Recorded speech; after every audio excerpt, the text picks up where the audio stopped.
They erased the names, they buried the stories, but they could never erase the spirit.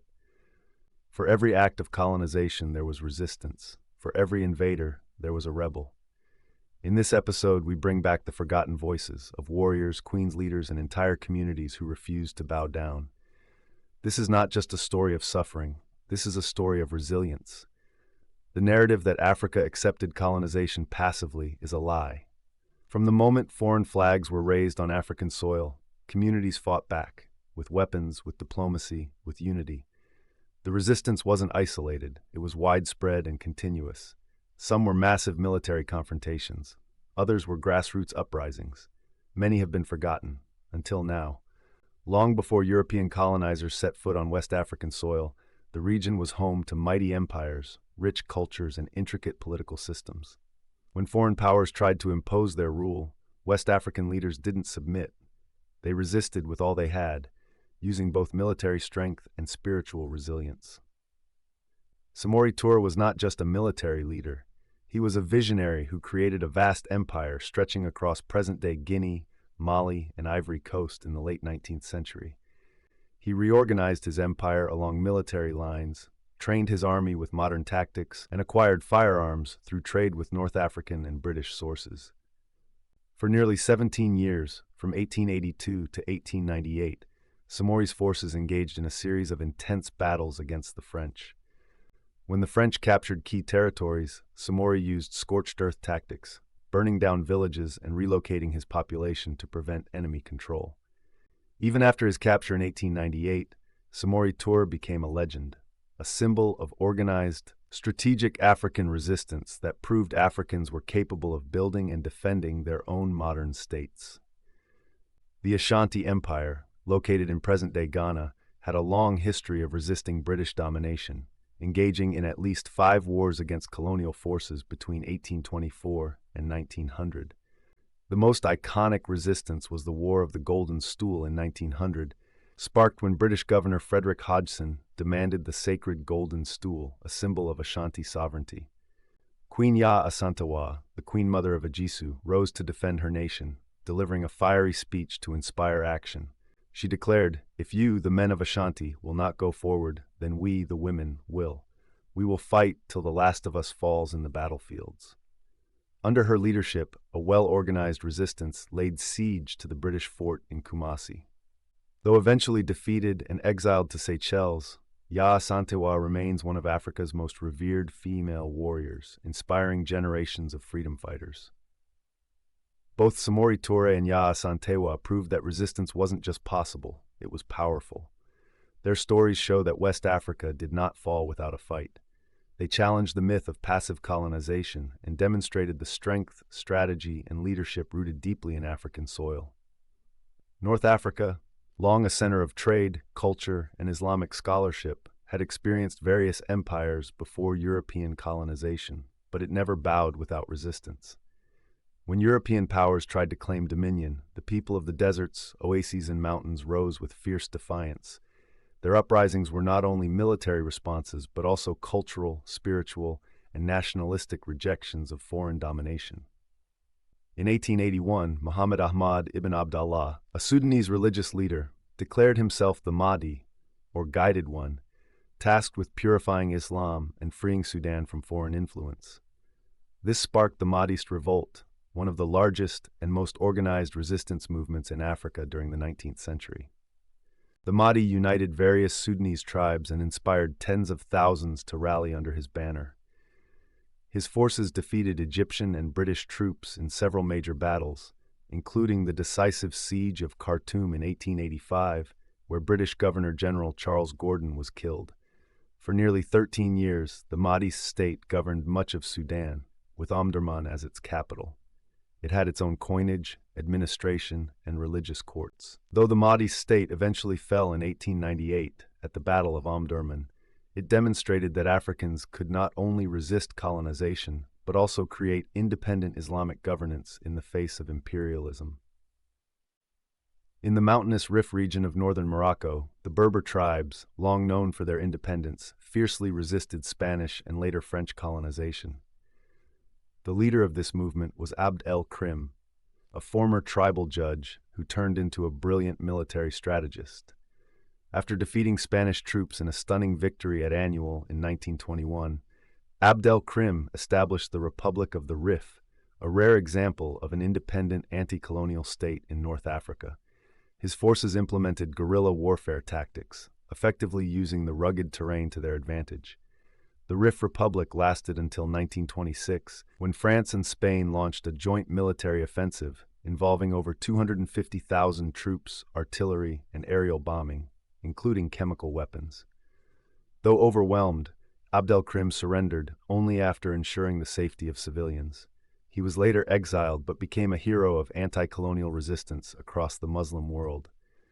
These revolts weren't just regional uprisings, they were national liberation movements ahead of their time. The Mahdi's Sudanese state and Abdel-Krim's Rif Republic challenged the very notion of European superiority and laid the foundation for future nationalist movements in the Arab and African worlds. East Africa, home to powerful kingdoms, coastal trade routes, and rich spiritual traditions, saw some of the most determined and enduring resistance to colonial invasion. From the highlands of Ethiopia to the plains of Tanzania, East African warriors, chiefs, and empires stood against the tide of imperial conquest, often at great personal cost, but with undeniable courage. No story of African resistance is complete without Ethiopia, the symbol of unbroken sovereignty. In 1896, when Italy tried to invade and colonize Ethiopia, they were met by the brilliant leadership of Emperor Menelik II and a fiercely united Ethiopian force. At the Battle of Adwa, Ethiopian warriors, armed with both traditional weapons and modern arms, inflicted a crushing defeat on Italian troops. Over 7,000 Italians were killed or captured. The victory shocked Europe and inspired colonized nations around the world. Menelik's wife, Empress Taitu Betul, played a major role in rallying troops and managing diplomatic relations. The victory at Adwa was not just military, it was cultural and symbolic, ensuring that Ethiopia remained the only African country never fully colonized. In what is now Tanzania, German colonizers imposed brutal forced labor systems and taxes, particularly for cotton cultivation. In response, a spiritual movement began to unite dozens of ethnic groups across the region. Led by a healer named Kinjeketile Ngwale, who claimed to be possessed by a spirit named Hongo, he preached that a sacred water, Maji, could turn German bullets into water. Thousands believed, and what followed was one of the largest uprisings in African colonial history. Over 200,000 people joined the Maji Maji rebellion, attacking German outposts and plantations. Though initially successful in many regions, the Germans retaliated with scorched earth tactics, burning villages and cutting off food supplies, leading to famine and the deaths of over 100,000 Africans. Despite the defeat, the Maji Maji rebellion remains a powerful symbol of unity across ethnic lines. It was one of the first multi-ethnic uprisings in sub-Saharan Africa and laid the groundwork for future nationalist struggles. In the late 19th and early 20th centuries, Sayyid Mohammed Abdullah Hassan, a Somali religious and military leader, launched a long campaign against British, Italian, and Ethiopian forces. Nicknamed the Mad Mullah by the British, he led the Dervish state, which resisted colonization for over 20 years, one of the longest-lasting uprisings in Africa. Hassan built a strong army and created a network of fortified bases in the Somali interior. His forces conducted regular raids, disrupted colonial supply lines, and remained defiant despite repeated attacks. In 1920, the British finally defeated the Dervish movement using aerial bombing, one of the first instances of such warfare in Africa. To this day, Sayyid Mohammed Hassan is revered in Somalia as a national hero and a symbol of unyielding resistance. East Africa's resistance was both strategic and spiritual, powered by leaders who merged military skill with cultural and religious unity. From Ethiopia's triumph to the Maji Maji's spiritual rebellion and the Dervish fight in Somalia, these stories shatter the myth of passive colonization and affirm Africa's enduring will to resist. Central Africa, often overshadowed in mainstream historical narratives, witnessed some of the most brutal forms of colonization and some of the most courageous resistance. Rich in rubber, ivory, and minerals, the region became a goldmine for European exploitation, especially under Belgian and French control. But the people fought back, often with nothing but their bodies and beliefs. Perhaps no region suffered as much at the hands of colonizers as the Congo Free State, which was ruled not by a government, but by King Leopold II of Belgium as his private property from 1885 to 1908. Leopold's agents implemented a ruthless rubber extraction regime. Villages were forced to meet impossible quotas, and failure meant severed limbs, burned homes, or mass executions. It's estimated that 10 million Congolese people died during this time, a genocide hidden under the label of development. But even in this horror, resistance emerged. Nsala of Walla, whose photo holding his daughter's severed hand became a haunting symbol, refused to cooperate with rubber agents. Many village chiefs and local communities destroyed rubber plantations, ambushed trading posts, and sabotaged transport routes. Religious leaders like Simon Kimbangu later emerged, blending Christianity with anti-colonial resistance, and were brutally punished. Kimbangu was imprisoned by the Belgians for life, but his spiritual movement inspired generations. This resistance wasn't organized through armies. It was waged through faith, refusal, and resilience in the face of pure terror. Cameroon, first colonized by Germany, then divided between France and Britain after WWI, experienced multiple uprisings fueled by forced labor, land seizures, and racist governance. During German rule, the Douala people, led by chiefs like King Rudolf Douala Mangabell, resisted land expropriation and legal discrimination. In 1914, Bell was executed by German authorities for his vocal protests, becoming a martyr for Cameroonian independence. Under French rule, the Union des Populations du Cameroun, UPC, launched a decades-long struggle for independence beginning in the 1950s. Leaders like Ruben Nyobe and Félix Roland Moumié were assassinated or hunted down, but their resistance laid the groundwork for Cameroon's independence in 1960. Cameroonian resistance, though less publicized, showed how intellectual, cultural, and grassroots revolts could persist even under intense surveillance and violence. In regions like Gabon, Congo-Brazzaville, and Equatorial Guinea, resistance often took the form of religious and spiritual movements that blended African traditions with Christianity to oppose colonial domination. Movements like Bwiti became centers for preserving indigenous identity, resisting assimilation into French culture.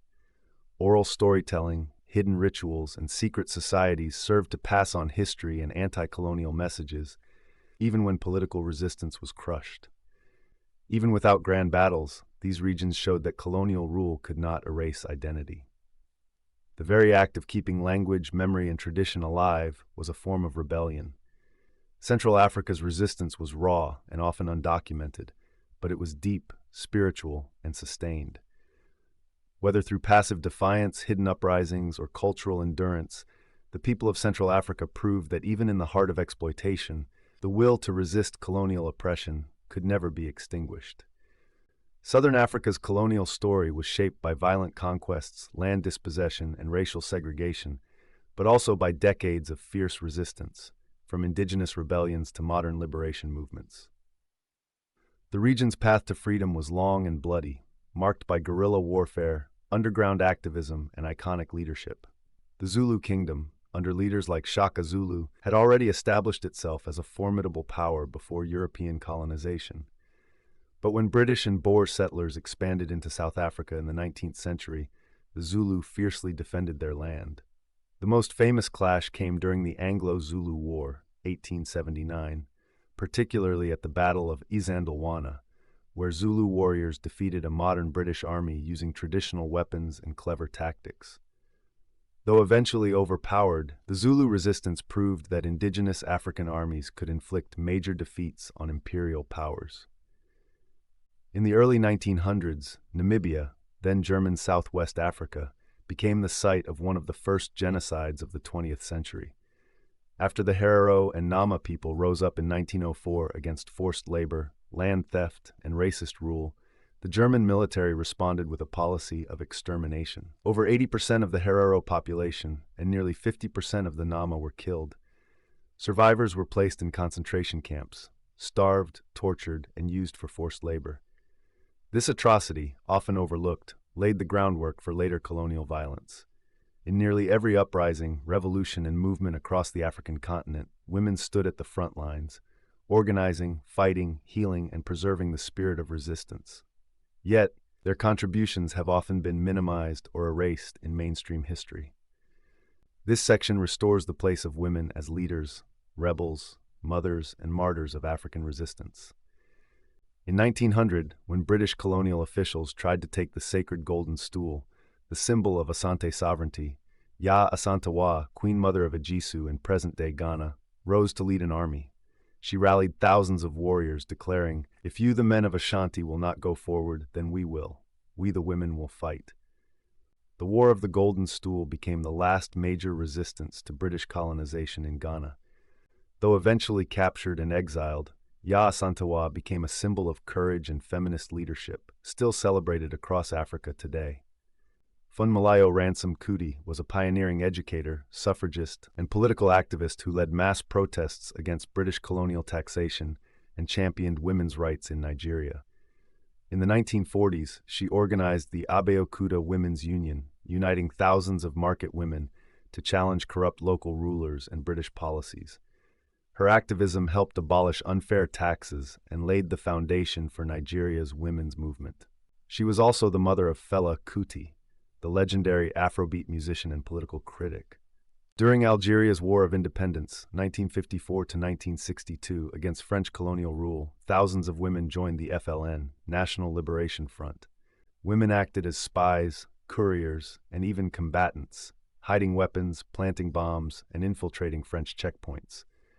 Figures like Jamila Bouhired were arrested, tortured, and sentenced to death, but became international symbols of resistance. Despite their enormous contributions, many women were sidelined in post-independence Algeria, but their courage is remembered.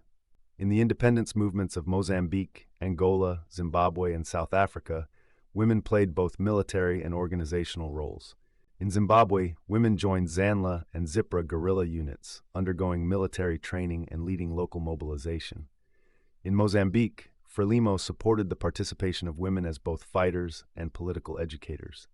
In South Africa, women like Winnie Mandela, Albertina Sisulu, and Ruth First played crucial roles in the anti-apartheid movement, organizing protests, enduring imprisonment, and confronting brutality. Even beyond the front lines, African women resisted colonial rule in everyday ways, preserving indigenous languages and oral traditions in secret, continuing forbidden spiritual practices, smuggling food to rebels and sheltering escapees, and leading cultural and religious revolts, such as the Kimbanguist women in Congo. Across the continent, African women proved that resistance was not only physical, it was cultural, emotional, and spiritual. They were the keepers of memory, the strategists of revolt, and the backbone of resilience. Their stories remind us that freedom was not won by men alone. It was built on the shoulders of women who refused to be silent. Colonialism didn't just seek to conquer land, it sought to erase identity. In response, African resistance wasn't only armed or political, it was deeply cultural. Music, language, religion, and art became weapons of defiance. Drums were banned in some colonies because they were used to communicate rebellion. Indigenous languages were suppressed, but people continued to speak them at home and teach them to children. Spiritual leaders, griots, and traditional healers became symbols of resilience, preserving heritage in the face of cultural genocide. In Zimbabwe, mbira music was used during the liberation struggle to maintain morale and ancestral connection. In Senegal, poets like Leopold Sédar Senghor used literature to celebrate African identity through the negritude movement. Across Africa, resisting cultural erasure became a quiet revolution, a reclaiming of dignity, history, and pride that continues to this day. For every gun raised by colonizers, there was a voice of defiance. For every law meant to suppress, there was a movement that rose to resist. From warrior queens and tribal chiefs to poets, students, farmers, and mothers, Africa's resistance was not a moment, it was a legacy. These forgotten heroes fought not just for freedom but for identity, dignity, and the right to determine their own future. Their courage echoes through the drums, the stories, the languages, and the spirits that colonialism could not erase. To truly understand Africa today, we must honor those who stood up yesterday. Their names may not be in every textbook, but their strength lives in every act of liberation that followed. If this story moved you, Help us keep their memory alive. Like, share, and subscribe to our channel to uncover more untold histories from around the world. And don't miss the next part in our Africa series, Part 7, The British in Africa, Brutality, Exploitation, and Divide and Rule. History must be remembered, not rewritten, because silence only helps the oppressor.